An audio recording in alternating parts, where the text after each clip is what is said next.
todos. Agradecendo antes de mais à casa e à espiritualidade por este tema, porque a gente estudando os temas é sempre uma oportunidade para irmos cimentando o conhecimento em nós, não é? Que é muito importante para que nós possamos ir fazendo o nosso processo de crescimento. E este tema não deixa de ser um tema bastante interessante, não é? O que é carne, não é? Portanto, mas ainda dizendo que estamos a estudar aqui o livro Caminho, Verdade e Vida, portanto, que são mensagens que o mentor espiritual desenvolve, ou seja, nos esclarecendo, escolhendo versículos dos Evangelhos, neste caso aqui também é um caso, e portanto hoje o tema é o que é carne. Esta é uma expressão muito utilizada pelo apóstolo Paulo em suas cartas. Muitos de nós, ao longo do nosso processo evolutivo, temos dado tudo à carne, não é? Portanto, consideramos a experiência material como sendo o todo, não é? Ao corpo físico como sendo o mais importante a considerar na vida física, buscando somente as experiências sensoriais, ou seja, apegados que estamos a tudo o que é sensorial. Outros desprezam a carne, atribuindo-lhe as fontes de todos os desvios, de todos os pecados, esquecendo-se que é o Espírito quem dirige. Portanto, aqui é bem importante que se perceba isto, que não é a carne que dirige o Espírito, mas sim é o Espírito que dirige a carne. Aqui carne no sentido corpo físico, que é este sentido que aqui o mentor espiritual está a trabalhar. No equilíbrio é que está a sabedoria, cuidar do corpo e do espírito. Como nos fala o Espírito de Georges na mensagem, na última mensagem que está no capítulo 17 do Evangelho segundo o Espiritismo. É uma mensagem que o Espírito nos esclarece como cuidar do corpo e como cuidar do espírito. E, portanto, para nos esclarecer este conceito de carne que apresenta nesta mensagem, Emmanuel escolheu um versículo da Carta aos Gálatas que diz assim: se vivemos em espírito, andemos também em espírito. É interessante este versículo. O que é que Paulo quer dizer? Não é? Se vivemos em espírito, andemos também em espírito. Se vivemos em espírito, ou seja, se já nos apropriamos da revelação espiritual, se já sabemos que somos espíritos imortais, se já temos o entendimento da finalidade da experiência física e da responsabilidade que nos cabe, não é? Se já temos essa luz em nós, o que é que estamos aqui a fazer verdadeiramente? Então andemos também em espírito, ou seja, procurando ter uma vida em coerência com o conhecimento que já temos. Portanto, é o que este versículo nos quer trazer. Vamos procurar interpretar o que Emmanuel nos quer transmitir ao ter escolhido este versículo, não é? O que é a carne. Diz então Emmanuel: quase sempre quando se fala de espiritualidade, apresentam-se muitas pessoas que se queixam das exigências da carne. Aqui eu vou analisar, portanto, versículo a versículo da mensagem, ou parágrafo por parágrafo, portanto não vou ler o texto e depois então é que vou desenvolver o texto, portanto vou lendo um parágrafo e vou tentando esclarecer o que é que o mentor espiritual aqui quer transmitir, à minha interpretação, como é óbvio.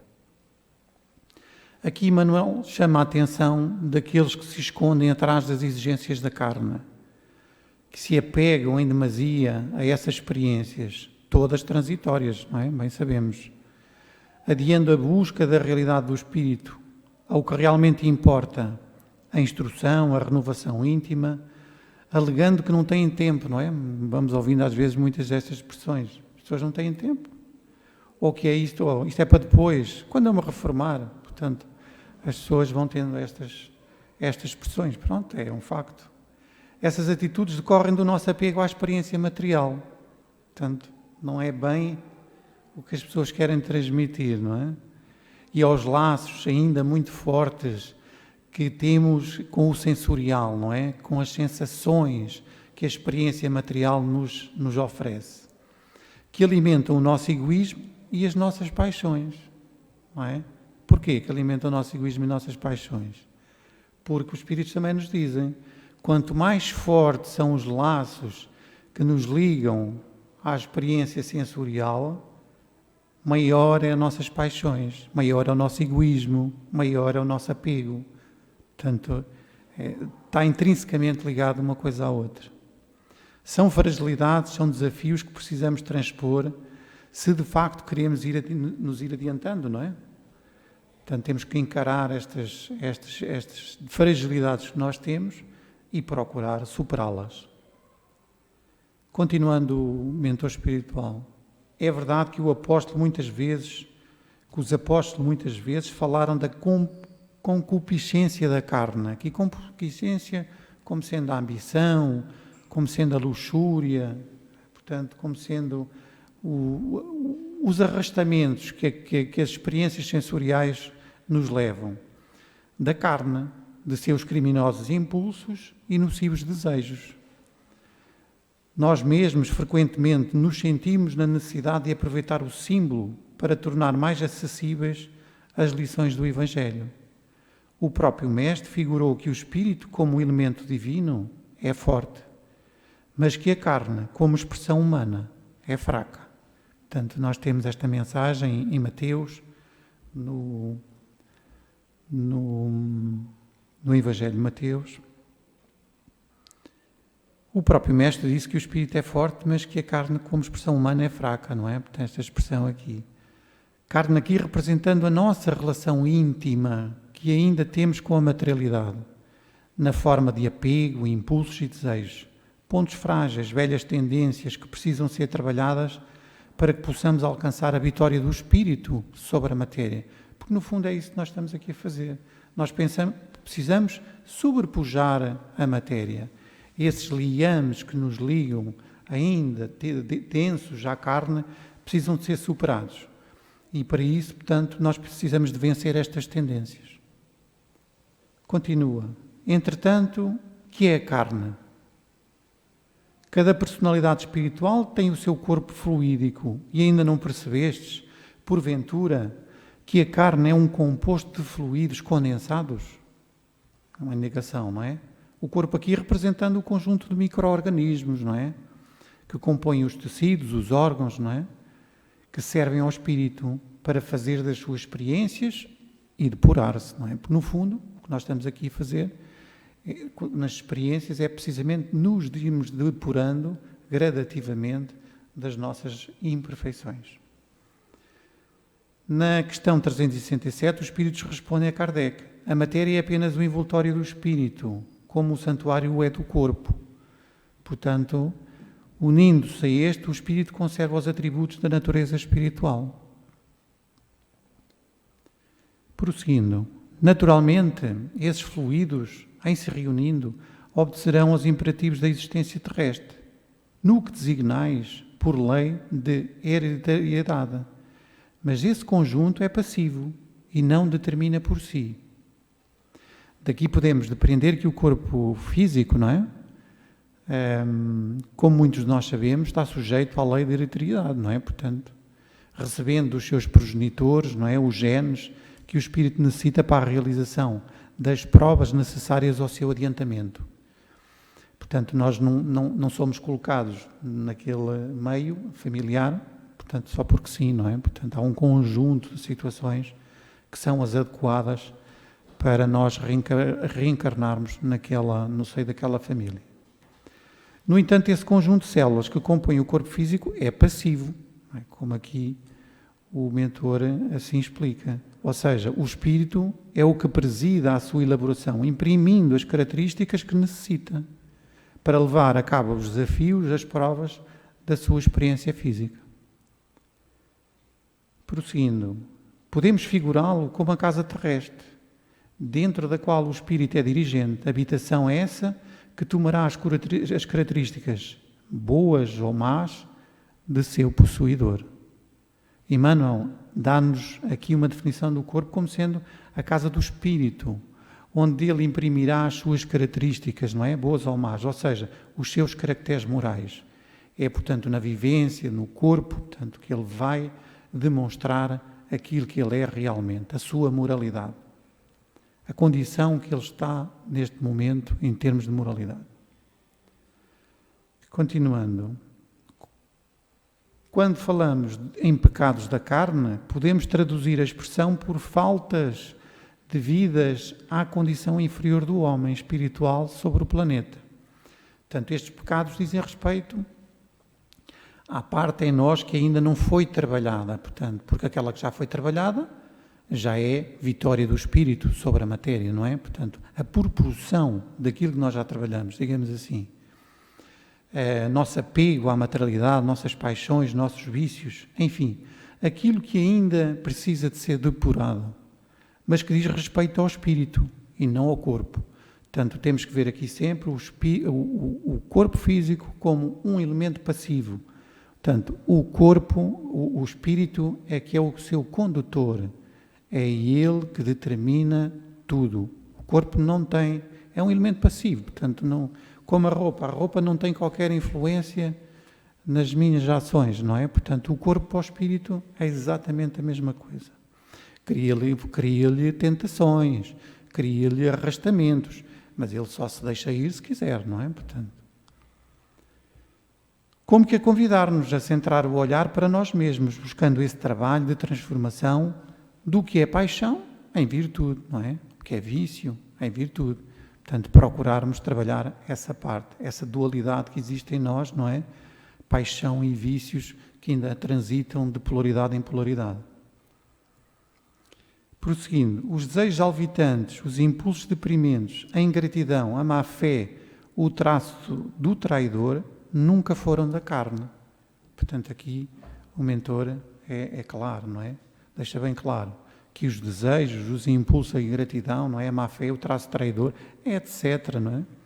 Nunca foram da carne e sim do espírito, que projeta na carne todas as suas imperfeições, decorrentes do seu apego ao sensorial, à materialidade.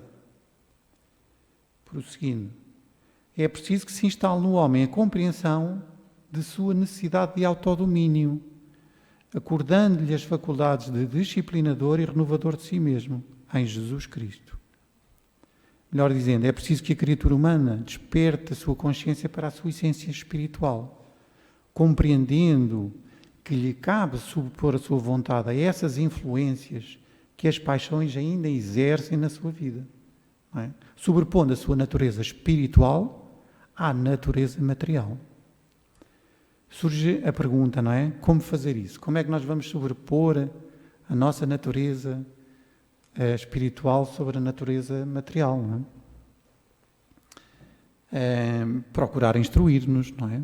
Se nós formos aos 2 mandamentos que temos no Espiritismo, não é? O primeiro é amai-vos, não é? E o segundo é instruí-vos, não é? Será que nós, na condição que estamos, vamos conseguir amar sem nos instruirmos?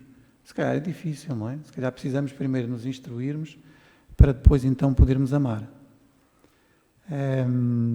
Conforme nos dizem os Espíritos na resposta que está à questão 914, o que é que eles nos dizem? À medida que os homens se instruem acerca das coisas espirituais, menos valor dão às coisas materiais. Portanto, na proporção que nós vamos compreendendo as coisas espirituais, nós vamos nos desligando das coisas materiais. E isso vai nos ajudando a fazermos esse processo. Porquê? Porque não damos tanta importância, vamos nos desligando, não é? Digamos assim, que essas cordas magnéticas que ainda nos prendem ao sensorial, não é? Nós vamos nos desligando desses fios magnéticos. Analisar os nossos pensamentos, palavras e ações para identificar posturas que precisam ser corrigidas, exercendo as faculdades renovadoras, não é? Portanto, nós, através da instrução, vamos compreendendo em nós, através desta análise, o que é que não está bem em nós. Se nós fizermos esse trabalho de autoanálise, não é? Daquilo que, dos comportamentos, das posturas que temos e até dos padrões mentais que circundam na nossa mente, não é? Nós vamos conseguindo identificar o que é que em nós precisa de ser transformado. Portanto, começando no pensamento, porque o pensamento é que nos governa. Também na questão 912 do Livro dos Espíritos, Kardec pergunta aos espíritos: qual o meio mais eficiente de combater-se o predomínio da natureza corpórea? Não é? Portanto, aqui também E os espíritos respondem: praticar a abnegação. Não é? Isto é, serviço ao semelhante com o esquecimento de si mesmo. Não é? Procurando estarmos ao serviço do outro. Para fazermos esta renovação, vamos precisar de exercer a nossa vontade, não é? Se nós sem vontade não vamos a lado nenhum, não é? Conforme diz Emmanuel também no livro O Pensamento e Vida, no capítulo 2. A vontade é a gerência esclarecida e vigilante que governa todos os setores da ação mental. Ele neste capítulo define a nossa casa mental como em vários segmentos, não é? E depois coloca ali a vontade como a gerência esclarecida e vigilante que governa todos os departamentos da casa mental. Portanto, é muito importante nós exercermos a vontade como um princípio para governarmos e para criarmos o autodomínio em nós mesmos. Só a vontade é suficiente forte para sustentar a harmonia do espírito. Portanto, temos que usar essa capacidade do espírito que também precisa de ser exercitada em nós. Prosseguindo, um dos maiores absurdos de alguns discípulos é atribuir ao conjunto de células passivas que servem ao homem a paternidade dos crimes e desvios da terra, quando sabemos que tudo procede do espírito. Portanto, nesta mensagem penso que fica claro que não podemos mais atribuir ao corpo a paternidade das nossas falhas morais, quando sabemos que todas as paixões, todos os vícios procedem da nossa essência espiritual, do espírito. Conclusão. Emmanuel, nesta mensagem, vai-nos definir a carne como sendo o conjunto de células passivas que obedecem à ação do espírito completamente, portanto, como sendo, portanto, é um corpo, sem a direção do espírito, o corpo é inerte, portanto, não tem ação. Portanto, todas as nossas ações, todos os nossos sentimentos, todos os nossos impulsos procedem do espírito. Portanto, é o espírito que conduz o corpo. Que as paixões e os vícios, os apegos, pertencem à individualidade espiritual, que ao reencarnar imprime no corpo físico todas as características que lhe são inerentes, boas ou más, que para nos depurarmos das imperfeições precisamos de nos instruir, vigiar nossa casa mental para identificar padrões mentais que precisam ser renovados, praticar a renúncia, o desapego, o desinteresse pessoal, a bondade, etc. Fazer o bem, digamos assim. Fazer o bem, que também precisamos de aprender a fazer o bem. Não é algo que a gente pura e simplesmente diga vamos fazer o bem, porque às vezes podemos pensar que o estamos a fazer e não estamos. Pronto, espero que este singelo trabalho tenha contribuído para o esclarecimento desta dualidade corpo físico e espírito, que tenhamos ficado esclarecidos quem é que governa quem, não é? E também que através destes subsídios que aqui nos são trazidos, não é? Por esta casa e da espiritualidade e de todos os temas que são aqui abordados, possamos ir desenvolvendo este desapego, este trabalho de superação para que a vitória do espírito se faça sobre a matéria.